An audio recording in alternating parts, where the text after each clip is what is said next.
Ailleurs, entre le soutien inconditionnel aux forces de l'ordre et le soutien inconditionnel à l'État israélien, vous avez visiblement fait votre choix.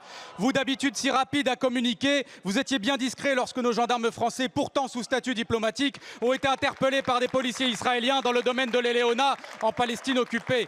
Vous vous prétendez patriote, mais vous laissez Israël piétiner la souveraineté française, car c'est toute la France qui est humiliée quand un de nos gendarmes est mis face contre terre par une police étrangère.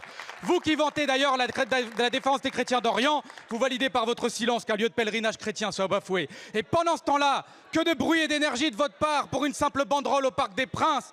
Don Quichotte sans combattre les moulins, Retailleau s'en prend à des tifos en disant hypocritement « pas de politique dans le sport ». Mais c'est pas que vous ne voulez pas de politique dans le sport, non, vous ne voulez juste pas de la Palestine. Car quand c'est la Palestine, vous dénoncez ce que vous présentez comme un message de haine, mais vous étiez bien content quand le Vélodrome ou le Stade Bollaert étaient aux couleurs de l'Ukraine.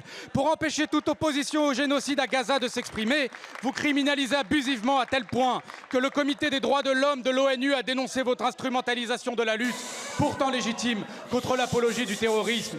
Vous épuisez l'appareil policier et judiciaire contre des gens seulement coupables d'apologie du droit international. Et si vous n'avez pas la même fermeté envers les organisateurs du gala Israel is Forever, dont les responsables appellent pourtant à l'éradication de Gaza, à l'extermination de sa population et à la colonisation, c'est précisément parce que vous les soutenez et que par conséquent, vous n'êtes pas seulement passif, vous êtes complice du génocide en cours.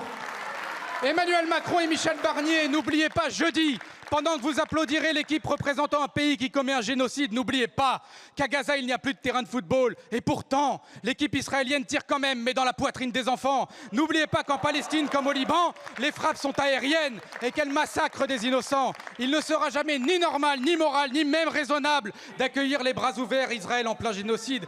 Qu'allez-vous faire dans ce stade? Et pourquoi n'interdisez-vous pas ce match ainsi que le gars